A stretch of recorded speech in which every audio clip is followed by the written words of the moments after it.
yeah. Oh, yeah.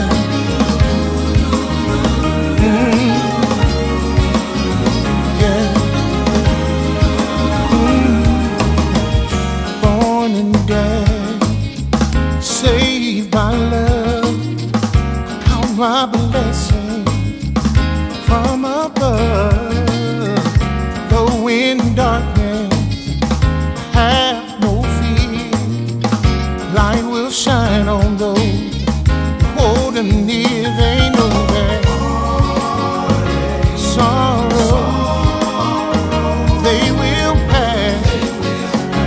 For I know in this life there will be something. But remember that love, yes it will. Love will reign. Yeah.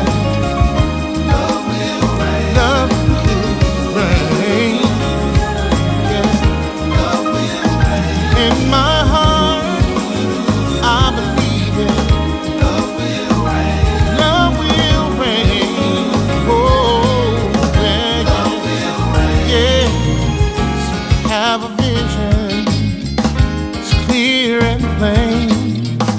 People living life, smiling again. Oh, see the children, they know no pain. Far from pressure, stress and strain. Oh, sorrow, they will pass.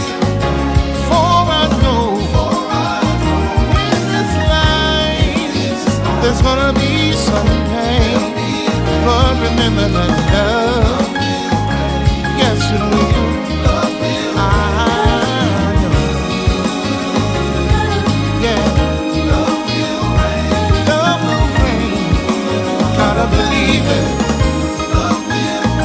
In my heart, I truly believe sun will shine again. And love, I can hardly wait.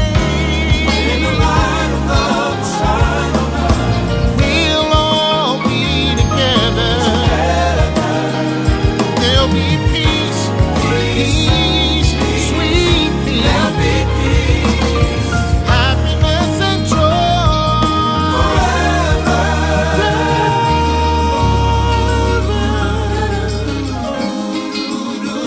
Oh, yeah. One day, someday, hate will be over and love will reign.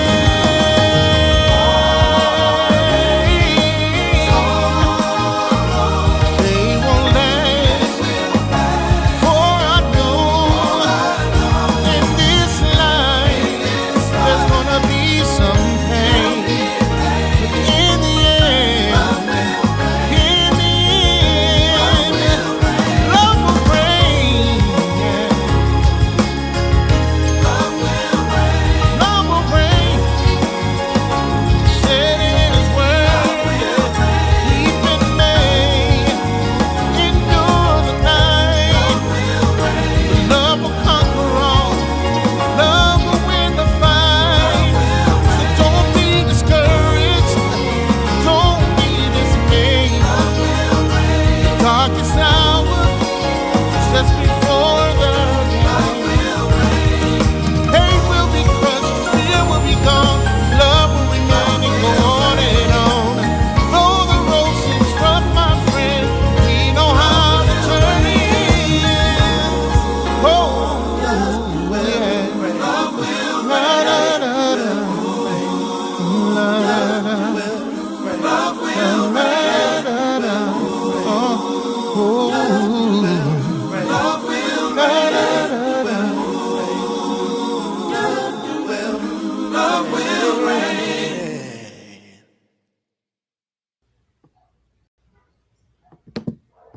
Love will reign. I'm Marcus Holmes. I'm excited to be back. I feel like I've been on a world vacation. And I'm excited that you're here. If you're like Tessie Orange and watching us on TikTok, if you are watching us on Facebook, wherever you're watching from, I'm Marcus Holmes, the love activist. I'm advocating for better love for you and me. The mission of the Love and Stuff community is to increase the amount of love in the world, one person, one relationship, one community at a time. And so I'm grateful to be back after taking a little bit of time off to celebrate a special occasion in my life and the life of our family with my sweetest sweetie girl in the whole wide world, Autumn Nicole Davis, who has graduated from law school and is vigorously preparing for the bar. And so, shout out to her and to all of those that join in the celebration. I'm grateful to have lived to see it. And so, whether you're watching us on TikTok, if you're watching us on Instagram, if you're on YouTube events, if you're on Twitch TV, um, wherever you're watching us, especially here live in the Facebook community, in the Love and Stuff community page, or the Marcus R. Holmes page, or any of the groups that we're attached to, happy Tuesday evening. And I hope you will take a moment and click share. Tag 5 of your closest followers, subscribers, connections, or friends, 5 of the more popular ones, to join us in this conversation that comes from the inbox. And I think that you will find that there are a lot of different things that hold couples back. And from this inbox conversation, we're hoping that you will join in. Thank you, Ashley, over there on TikTok. She says, Go Autumn. I hope that you will help us to uh, share some sage advice. Plus, we have some tips from relationship experts. We always like to go out and research and find out what information we can provide. I do want to make one caveat that if ever you're in relationship and there is conflict that involves threats or coercion, you are in fear or there is intimidation, you need a safety plan and you need professional help. So, we do not want you to think that this is the replacement of that professional help. This is some relationship education, hopefully, to educate yourself and others about how you might navigate in relationship. So we're going right into the inbox. I hope you will click share and tag someone to join us right now. It says, Hi, Marcus. I've been with my man for several years, she writes. We started as boyfriend and girlfriend, and now we're engaged. On paper, this should be one of the happiest seasons of my life. But if I'm honest, I'm scared. We love each other. I don't question that. But we keep having the same conflict over and over again. It's not always loud or explosive, but it keeps coming back. I feel like I'm the one who has to explain how things affect me, ask for emotional honesty, and push us to talk things through. He says he loves me. He says he wants to marry me. And sometimes he really does show up. But other times I feel dismissed, like I'm asking for too much. My family likes him. Our friends think we're a good couple. We've already started talking wedding plans. But inside, I keep wondering, if this is how we handle conflict now, what happens after we're married? Part of me feels guilty for even questioning it after all this time. Another part of me feels like love should not require me to silence myself just to keep the peace. How do I know whether this conflict is something we can grow through or a sign that I should slow down before marrying him? Signed, engaged, but uneasy. So I want you to jump in, and thanks, James Arnold, for joining us over on Facebook and wherever you are. Thank you, Sandesh and Ashley and others that are joining. Tap the screen, click share. If you've ever heard of a situation such as this, we're going to talk about conflict. And I applaud this young woman, number one, for being so honest. And we have in the spirit of anonymity, camouflaged some of the information because she thinks that her significant other may be in and around the Love and Stuff community. So that said, we can't tell you all of the details, right? But we can share what we have shared. Plus, we want to walk through some steps that might help you think about how you navigate in conflict. And you can also drop that in the comments. All right. So we're live here in the Love and Stuff community. Hello, Beatrice. I love you. I'm so grateful that you're here. I hope that you will click share and chime in. She's always with our Love and Stuff community, and we love her inside Love and Stuff and out. And I hope that you will click share and tag some other folks to join us as we go through this topic tonight from the inbox. When conflict keeps showing up before the wedding, is it a warning sign, a growth opportunity, or both? This inbox is asking a hard relationship question, I think. Should I get married to him in this case if we keep having the same fight? Now, I'm fighting myself from telling some of the detail because I know I wanted to keep as much anonymity because sometimes people in the Love and Stuff community put topics about their own lives. And I want to maintain confidentiality, but suffice it to say, the fight that they're having is going to be in a specific area that we may cover. I can say that much.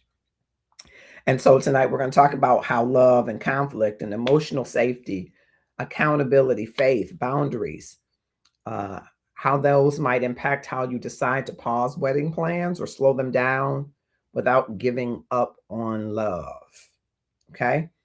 We're all about increasing the amount of love in the world, one person, one relationship, one community at a time. And so we are all pro love, but we want to make sure that what we are getting into is reflective of the quintessential love, the agape love that God has for us, right? Ashley says, run now, it's only going to get worse. That's her personal opinion. I appreciate it. Tap the screen and get some of your other friends to chime in. I'd love to hear from them over there on TikTok. Thank you so much. I want you to bring your wisdom, bring your questions, because I believe a lot of people need to hear this conversation. It takes courage to put the brakes on something that's going in locomotive speed. Does anybody agree with that? It takes courage to slow things down when the expectation and sometimes the pressure is to keep moving forward. She says she loves him. She says he loves her. She says he loves her. They're engaged and making wedding plans, but they keep having the same conflict that is sometimes explosive and sometimes not, but it's the same conflict. And now she's wondering if she should slow the wedding down. Judgmental over on TikTok says, run, girl, run fast. And she wants to know, should she marry him if we keep having the same fight? So I want to ask you, is repeated conflict before marriage a warning sign, or can it become a growth opportunity? Keep dropping your thoughts below because your answer will help to shape our live discussion and may inform others, including our inbox, on decisions that they want to make. Again, the caveat is this is relationship education, not therapy. I am not a licensed clinician. I'm the loveologist, but there is no hanging in the back on the wall that licensed me to give therapy from a clinic standpoint. We have clinicians within the Love and Stuff community. I'd be happy to connect anyone. But I want to make sure that if you've ever experienced or are experiencing abuse, coercion, intimidation, or fear, that is not ordinary conflict. That requires safety planning and professional help.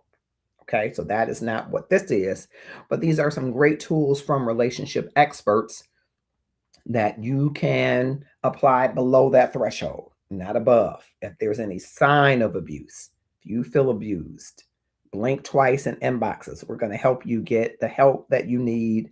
You feel coerced into doing something, or you're intimidated, or you feel in fear, you're living in fear. that is not ordinary conflict. And I want to make sure you understand we're here to help, to provide you help that we can't provide ourselves. Ernest Evans is here, one of our birthday shout out kings. He loves to help us shout out birthdays, and I appreciate him so much. Sterling has joined us on TikTok. Thank you for joining us on Facebook. We appreciate it. So, number one, I'm going to jump right into it. Repeated conflict is not automatically a reason to leave, but it is a reason at least to slow down. Okay. And you know, in the Love and Stuff community, we often refer to the work of the Gottman Institute, particular Dr. John Gottman, but the entire institute, because Gottman's work distinguishes a lot of times between solvable problems and perpetual problems. So there are some problems that you in and of your own volition can't solve. Some you can together. So the key issue is not whether couples repeat conflict, he says, but whether they can stay in dialogue instead of becoming gridlocked. Okay, so that means you both have to have a common goal, right? It is to live, to have conflict, which will happen, and still have harmony, still have balance, still have respect, right? So the Gottman Institute notes that many recurring conflicts come from personality differences. I want you to note these: core needs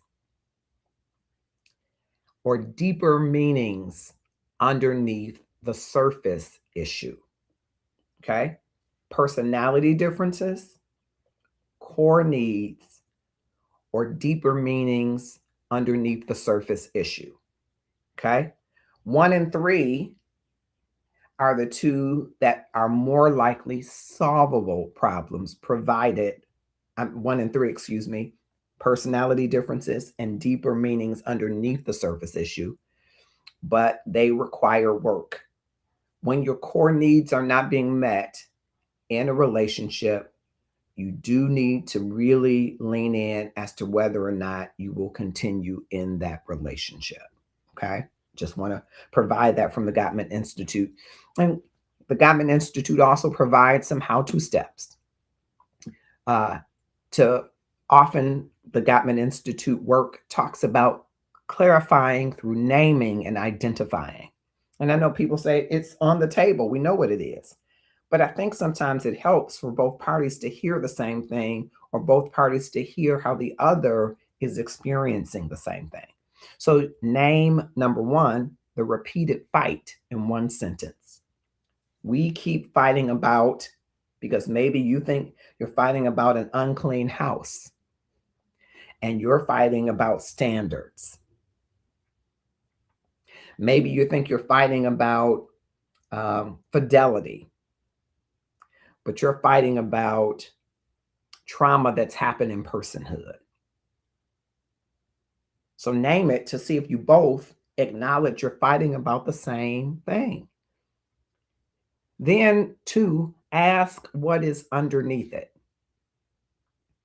Is it respect, safety, money, family, sex, faith, time, trust, control, or emotional neglect, or some combination of them?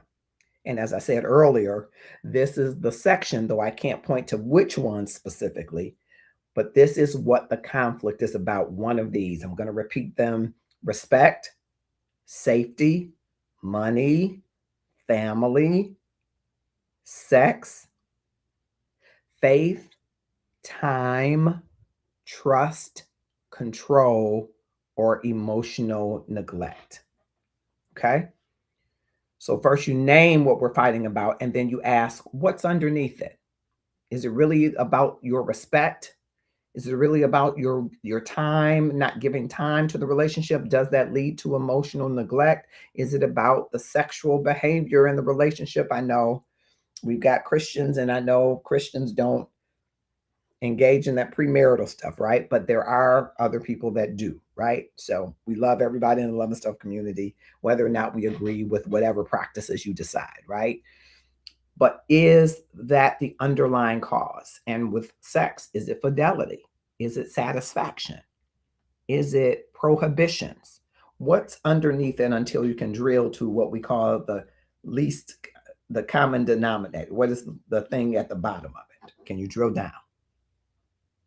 Number three, decide whether it is perpetual, something that began before the relationship that likely will not sunset, or is it solvable? Okay.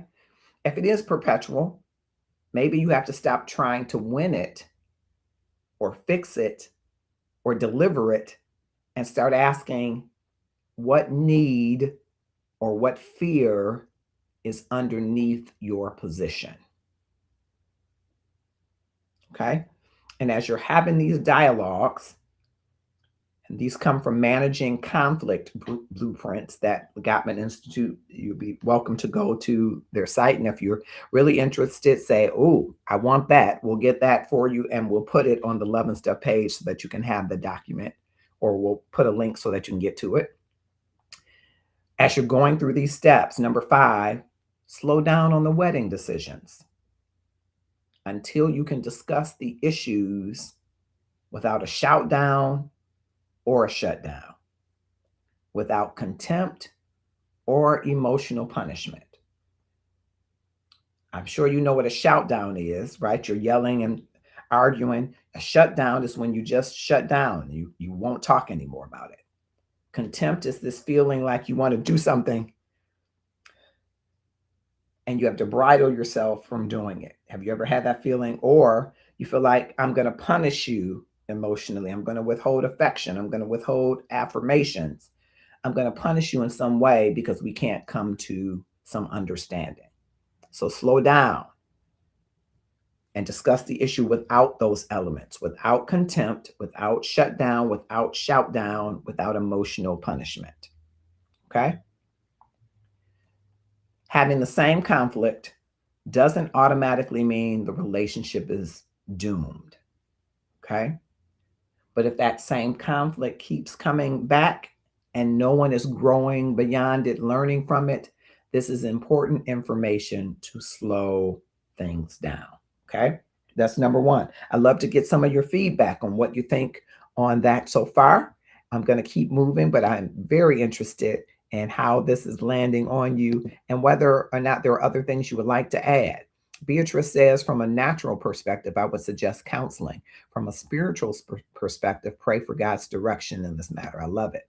I love it. All right. Anyone else want to chime in and join in? I'd love to have you chime in. And just as you're doing that, of course, I want you to consider 36 questions that lead to love. It's something pretty popular that we've done, and we want to do it again, but we don't want to leave you out of it. We want to make sure that you're part of our 36 questions that lead to love. Can 36 questions make you fall in love?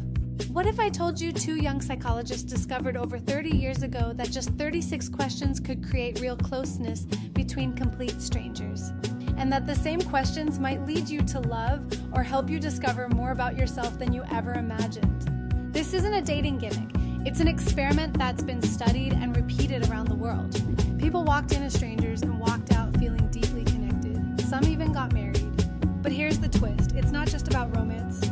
These questions open the door to vulnerability, honesty, and self-reflection. They help you see who you are, how you love, and what really matters to you in relationships. So whether you're looking for love or looking to learn more about yourself in the process, click the link, sign up, and let's walk through these 36 questions together. Who knows? Love might just be right thrown away from you.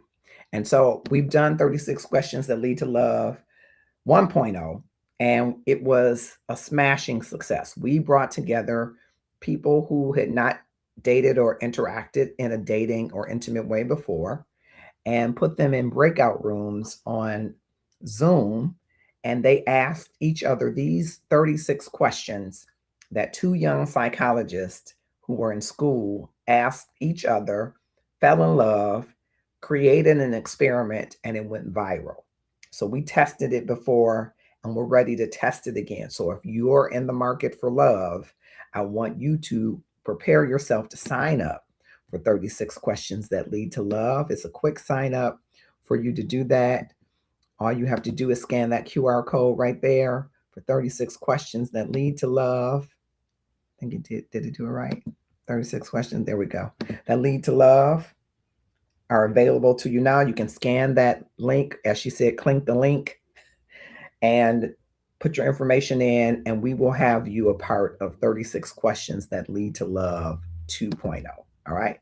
Be happy to have you. We're going back into our inbox topic, which is one with anonymity, and we're being careful to ensure that we maintain that anonymity. We pride ourselves in doing that, and we're grateful for people trusting the platform to do that. Going to number one, we talked about repeated conflict is not automatically a reason to leave, but it is a reason to slow down. And we talked from the Gottman Institute's Managing Conflict Blueprints, items that are solvable or problems that are solvable versus perpetual. And we gave some how-to steps that we want you to consider. Number two, marriage does not fix what dating refuses to address. And again, this is from the Gottman Institute. Both Dr. John and Dr. Julie Schwartz Gottman wrote a work called 8 Dates, Essential Conversations for a Lifetime of Love. And their frame, they look at it as lasting commitment around essential conversations that couples should have before and during marriage. There should be essential conversations, they go on to say, around trust, around conflict, around sex, around money, around family, around adventure, around spirituality, and around dreams. I'm going to say that again.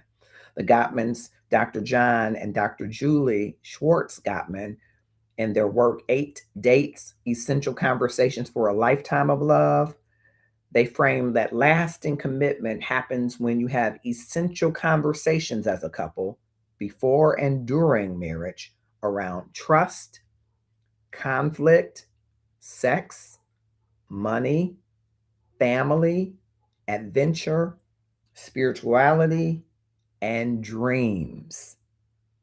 Their point is practical. Commitment works better when couples can talk honestly about the issues that they consider deal breakers, about the issues that make or break relationships. So, some how to steps that they've given before finalizing or continuing wedding plans. Schedule these serious conversations on conflict, money, family, sex, intimacy, faith, children, roles, expectations, etc. And do not rely on "we love each other" as your only answer. Ask yourself, are we expecting this marriage to solve any problem? Are there any issues that we keep kicking down the road or postponing a discussion about that keep cropping up? And if you're not in counseling or pastoral guidance, financial planning, at least create a marital plan, premarital plan, preferably that includes those things, but in addition, talks about family boundary conversations, even communication coaching, so that you have a premarital action plan to have these serious conversations at the required, based on your agreement, required intervals. Okay? Marriage magnifies patterns. It doesn't magically heal what two people are unwilling to face or address before the ceremony. Marriage magnifies patterns. Okay? All right, I want to hear from you. Ashley saying, nope, again, it's only going to get worse. It's a warning sign. All right, thank you for that. Number 3, love requires repair, not just apology. Okay. We talked, uh, pulled rather from experts' publications. Why won't you apologize? Harriet Lerner, and from L, Cheryl Fraser, also, who has been a part of the Gottman Institute as well. Again, we love the Gottman Institute work. Dr. Lerner emphasizes that a real apology includes responsibility and repair, not blame shifting or rushing the hurt person to move on. The Gottman Institute teaches apology as own, repair, improve. Own what happened, repair the damage, and commit to better behavior. Okay? And that's a part of their work called a mindful apology. So when you're having these blow ups, you're having the shout downs, and you're hurting each other's feelings, you have to own it, repair it, and commit to improve it. The how-to steps that they share say exactly what you did. Like, I dismissed you when you were trying to explain how you felt, when you were trying to explain your fear. Then name the impact. That made me feel alone, devalued, and unheard. Don't add any but. Ask that person who is sharing the feelings, what does repair look like for you? And what will you commit to improving your behavior or demonstrating better behaviors by offering a specific behavior change? When this comes up again, for instance, I will pause. I will not cut you off. I will listen fully. I will repeat back to you what I've heard. I will actively listen. I will listen to hear rather than listen to respond. And keep following through on that promise, that commitment, until you see signs that the trust is rebuilding. It's important while you're doing this repair, again, that you slow down those plans, because you need to make sure that you're both committed to changing your behaviors. The apology is not the finish line. Repair is what tells the other person, I understand the damage that I've caused, and I'm willing to become safer and more responsible with your heart. Okay? We're going to move to number 4. Peace is not the same as silence. Boris Herzberg from Psychology Today, along with some advice from the Gottman Institute, discusses silence can also be avoidance. Silence can be a part of your anxiety speaking. Silence can be a form of punishment. And it can be emotional withdrawal, depending on how you use it. The Gottman Institute names stonewalling as one of 4 horsemen, and they recommend a physiological self-soothing and a timed break rather than shutting down indefinitely. And if you want to learn about the 4 horsemen antidotes, please put in the comments. I'd love to learn more. We'll certainly send you a link. But it really involves taking some steps for a healthy pause versus silent treatment. Sometimes we can just be shutting people down. They're still talking. They're still trying to engage. Have you ever just been like, I'm done? Well, that's more the silent treatment. Healthy pause is you communicating that you need a selah, you need a break, you need a pause, and then moving away, disembarking in the conversation, disengaging, not building up a front while someone is just talking and you're just pretending not to hear or trying to shut them out or deciding not to discuss it. It is saying, we need to take a break because tempers are flaring. I think we're getting to a shout down or a meltdown. And I don't want to do that. I want to be able to talk from a place of understanding when we have this conversation. It sounds like, hey, this is overwhelming right now. I need a day. I need 20 minutes. I'll come back at 7:30. Which is different than silence, right? Because silence is often you disappear, you fade to black, you punish, you don't want to be touched, you don't want to be in the same bed, you don't want to be in the same place. You withhold that affection, you withhold that affirmation, you withhold that attention. You refuse to re-engage on any level. That I am describing is a silent treatment. If anybody has ever experienced that or done it, you might not want to tell on yourself, but tap that screen. That's not what we want you to do. We want you to communicate your need, pause.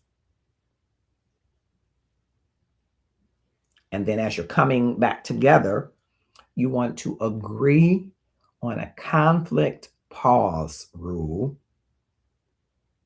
that you will implement during arguments. After you've gotten away from, you've disengaged, not in the center of that engagement, and even if you can do it far before, that'd be great. But at least after you have had a chance to recalibrate, reflect, agree on a conflict pause plan, pause rule before you engage in the next argument. And then always return to the issue. Because a break without returning becomes avoidance, right? I'm gonna talk to you later. And then later never comes. And it festers. And it creates its own narrative. And you run that narrative over and over in your heart and mind until you believe it. No, you got to return, recalibrate it, ready to hear that there may be a good reason, there may be a different reason, there may be a different approach, so that you can repair and improve it. Because quiet can be wisdom. Silence can also be avoidance.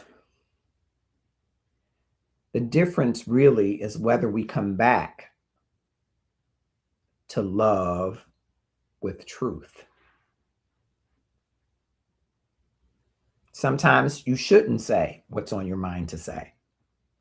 But if you're going to hold it and your actions are going to be a punishment, or your withholding is a punishment, or your silence is a tool, then you're not returning to truth with love. You're not returning in love to get to the truth. So don't implement an unhealthy pause by issuing the silent treatment. I want to hear from you. What are your thoughts and comments on that? I'd love to hear more from you. And as we're doing that, I just want to present one of our featured sponsors, DetroitCouture.com. Hi, my name is June Rochelle, and I own Detroit Couture. We are a fashion-forward women's boutique, and we offer friendly sizes from small all the way up to 3X women's sizes, very generously fit, very great quality. I actually have on one of our pieces today. It's called the Cuffed Up. It's in gray, burgundy, and black and olive. And it actually has a lot of stretch and give. So listen, in this time, we try to make sure that, first of all, it's quality and customer service that we offer our clients. And I'm so glad to have this opportunity to share with you. So go and visit us at DetroitCouture.com. Go and visit June Rochelle Eaton at DetroitCouture.com. Listen, she has one-of-a-kind pieces, and you do not want to miss the opportunity. So go to DetroitCouture.com. June, thank you for your partnership. We're talking from the inbox, where conflict might require pause in wedding plans, in relationship plans, in commitment plans. And we've walked through several steps that we believe will help our inbox couple, a woman who is having major conflict with her fiance. Number one, we said repeated conflict is not automatically a reason to leave. It is a reason, however, to slow down. Number two, marriage does not fix what dating refuses to address. Number three, love requires repair, not just an apology. And number four, peace is not the same as silence. We continue with number five. Before marriage, couples should name the issue, own their part, seek help, and show changed behavior over time.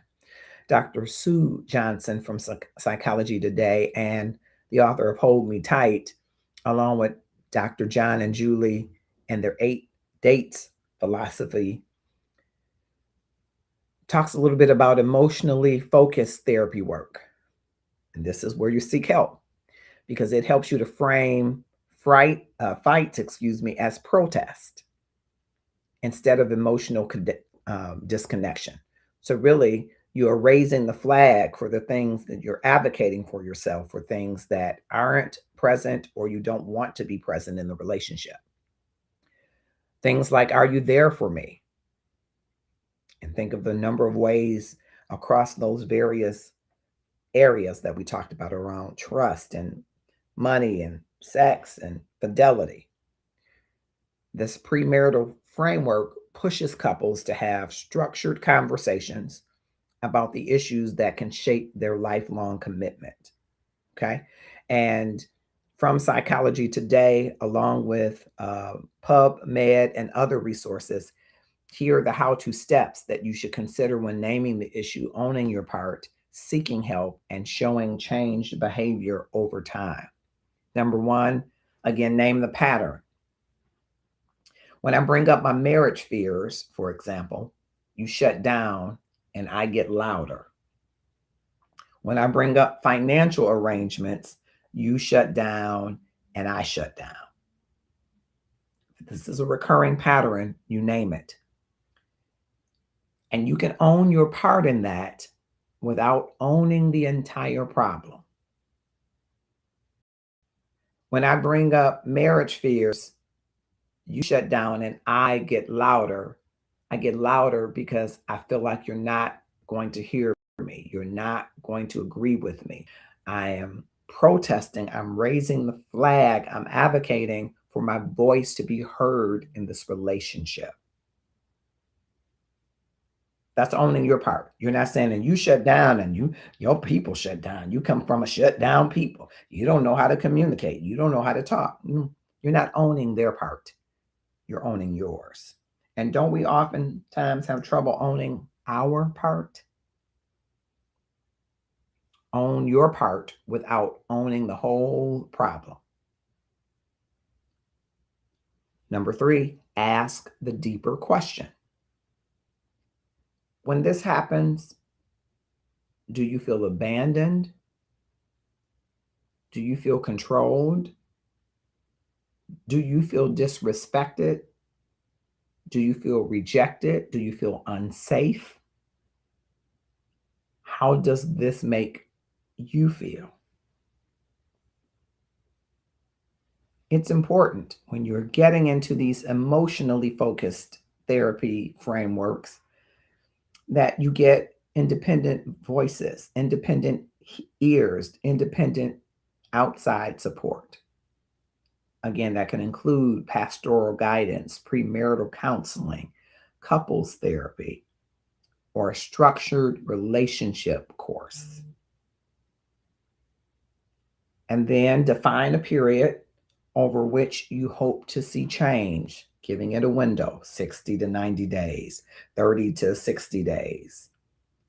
And track the change of behavior that you're hoping for. And then number 6, don't move forward on wedding plans based on only promises. Look for patterns that have solutions that you can measure get help to track on your part and see the change in behavior. Before you marry someone, you don't need a perfect relationship, but you do need evidence that both parties can tell the truth, that both parties can take responsibility, that both parties are willing to get help, and that both parties are willing to change. Dr. Gottman has this simple tool that you can practice tonight with your significant other, your spouse. It's called the slow method.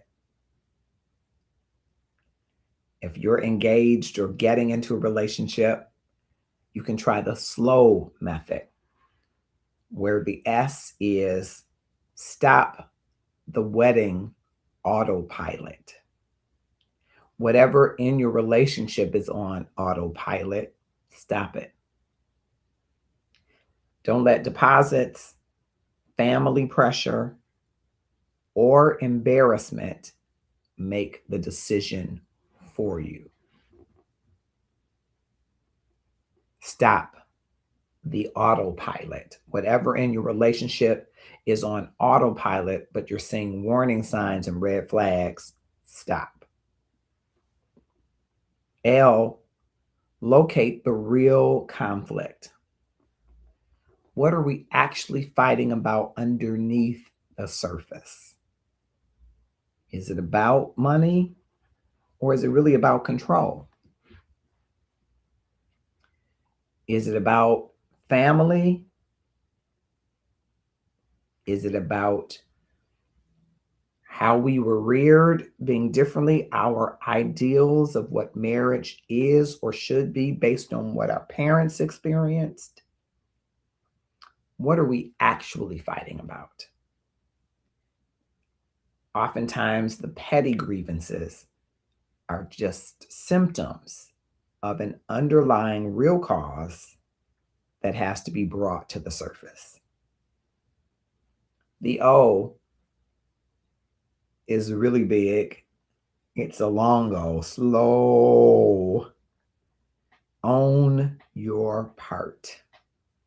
I think this is so important because we can oftentimes say when someone else is wrong, and we can oftentimes, almost to the letter, can't we, say what somebody else is doing wrong. You did this. You didn't do that. You can't do this. I wish you would do this. Well, what we fail to do is name the behavior that we own and need to change. Own your part. And then W, work your repair plan, which may include counseling, therapy, new agreements, check-ins, and measurable change. I want to hear from you. Would you pause a wedding over repeated conflict? Would you see it as something to work together? What would you need to see? What change would you need to see before moving forward together? I want to hear from you as we're getting to the last segment, and I want you to consider loving a brand, wearing the brand, and living the brand called Loving Stuff. What you wear says something about you, about who you are, what you believe, and what you stand for. So here in the Loving Stuff community, we wear the brand that we live, and we live the brand that we wear because we love the brand. It's all about increasing the amount of love in the world and upping our love game. And if that's what you're about, you should wear it too.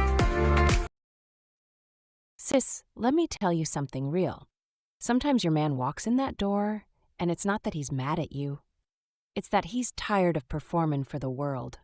He's been wearing masks all day. Providing, protecting, showing up in rooms that don't even see him. So when he comes home quiet, sitting in the garage or sinking into that couch, it might not be distance. It might be decompression. Don't take it personal if he needs a little time to breathe. He's not saying he don't love you. He's saying he's trying not to lose himself. Try this. When he comes home, lead with peace, not a list. Say, I'm glad you're home. Let him land. Then find your moment. Not in the rush of chores or complaints, but in the stillness. That's where the real connection lives. He doesn't hate you. He just needs to breathe. Be his peace and watch him come back to center. Good times. These are the good times. Leave your cares behind.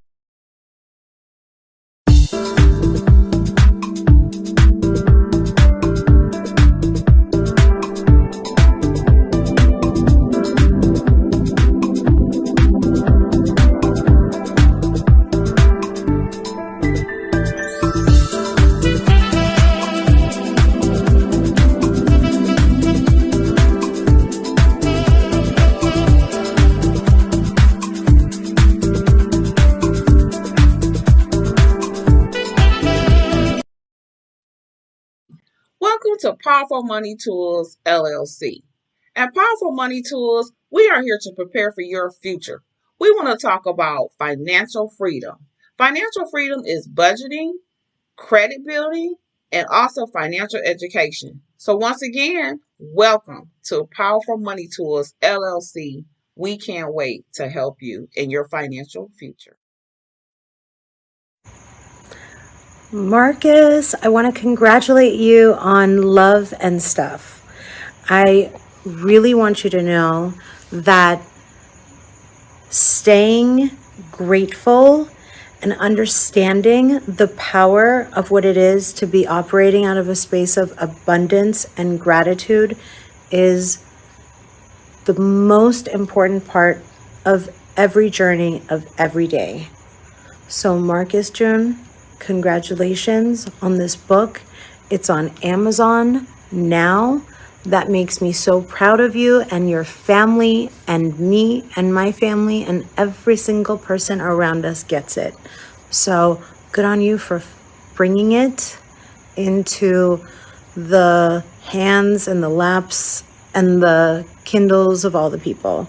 Okay, so we're gonna check it out. Can't wait to learn more.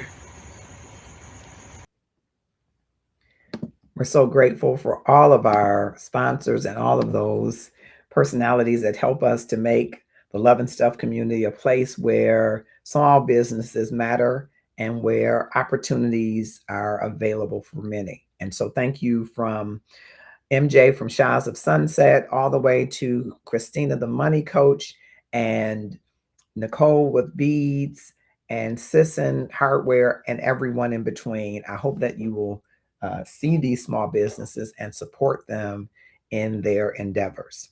Well, we've talked from the inbox today about a woman who is engaged to be married, but she recognizes that in this engagement, one thing stands out. They keep having the same conflict over the same item, which results in explosive conversations sometimes, and sometimes just simmering, seething moments of dismissiveness and disrespect. And she's wondering, should I proceed into a marriage where this continues to happen? Well, I applaud her, and I would applaud you, that if ever you're in a relationship that gives you a red flag before you go to the next step, that you would pause and you would determine if what the conflict is central to the core of your need in a way where it's going to be perpetual. It will never resolve because it is against who you are at the core. There are solvable problems,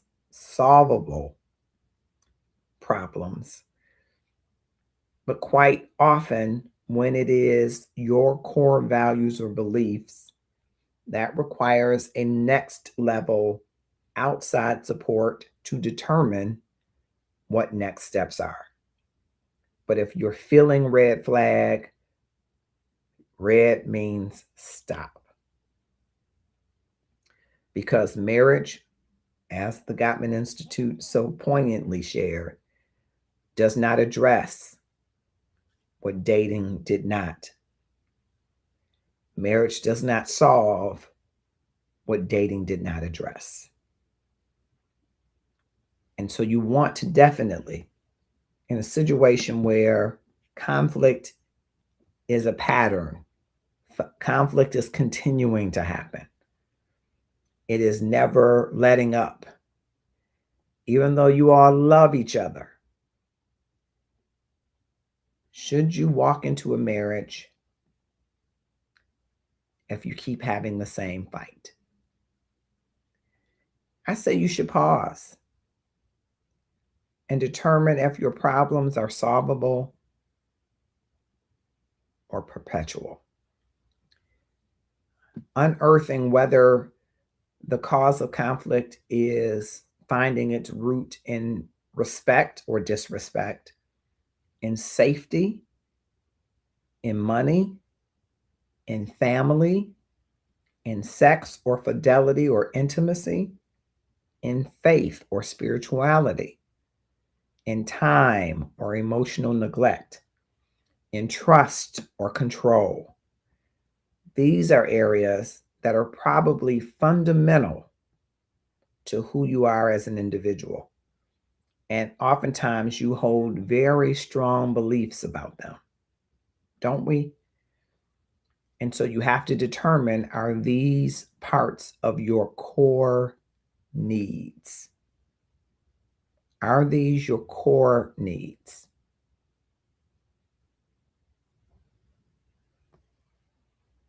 I want you to sit in that for just a second. Is this part of your core need? Is this essential for your being?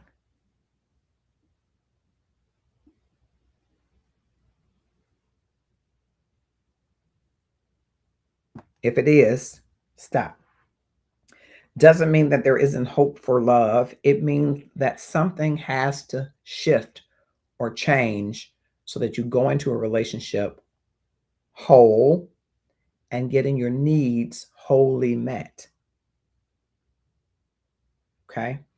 We talked from the Gottman Institute about two other areas from which recurring conflict could happen.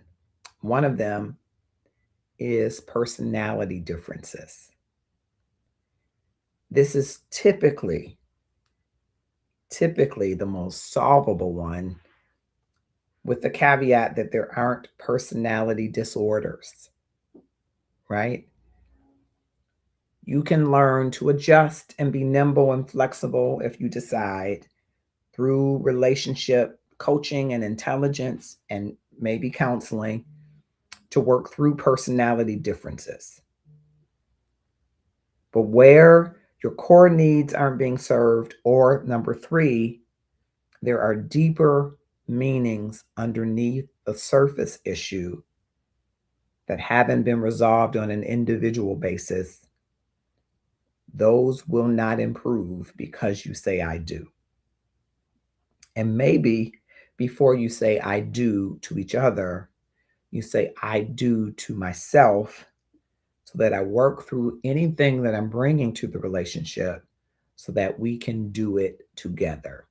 Before you say, I do it for you, and then do it together. I hope that you will share this content and keep the conversation going for those that are out there who are having conflict. Listen, conflict happens in every area of your life. You're going to be in conflict. It's not so much whether or not you'll be in conflict. Is the relationship meaningful enough to you that you can come back to it after conflict with love, in love, with truth? Can your relationship stand the test of truth in love? And once you get to that place and you decide that these are core needs that can be met, both our core needs can be met, our personality differences can be worked through, the underlying meanings to this conflict aren't steeped in some personal trauma or personal work that has to be done, you can say, I do together, and do that before you say, I do down the aisle. I'm Marcus Holmes. I'm the love activist. I'm advocating for better love for you and me. And listen, it just happens that more inbox topics are about the eros love, right? But we are concerned about every love relationship that touches your life, your love relationship with God. He is the quintessential love. And if you're like me, you know you need to love him better. He has loved without restraint. He is love. He couldn't help but be love because he is, right? And he wants us to love him with everything we've got. I'm paraphrasing. Mind, body, soul, all that we are, all that we have. And Jesus says, on these two commandments hang all the laws and the prophets, to love God with everything you got and to love your neighbor as yourself. What would you look like or feel like going into a relationship knowing that you can't work through conflict? Would you be at conflict with your own self-love? I want you to think about that, because oftentimes we're seeking to love ourselves better, more deeply, fall in love. Hey, but what about you? Are you loving yourself in a way that almost attracts to you the kind of love that you're giving to yourself and repels from you the kind of love that doesn't belong, that doesn't cut the mustard?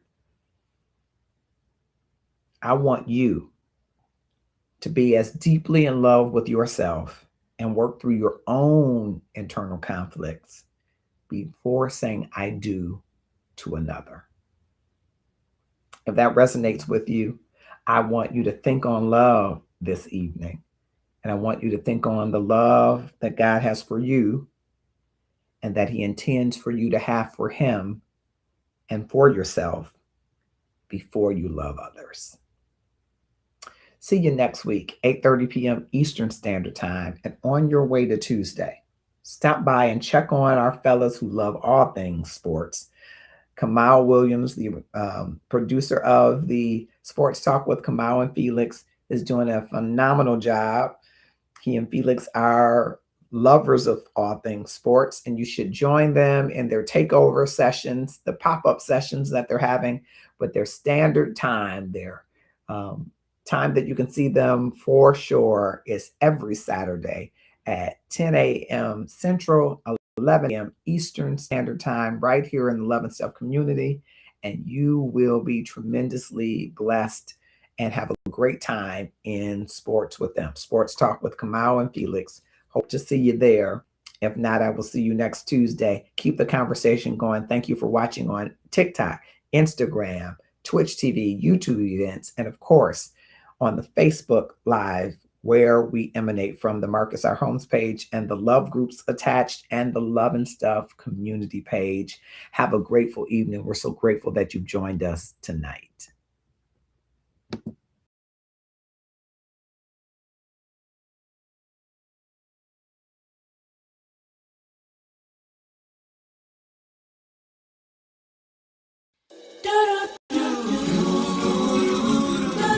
Yeah, yeah, yeah. Oh, yeah.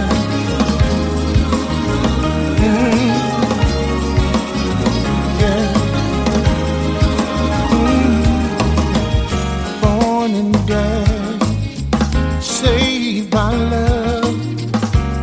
are blessed.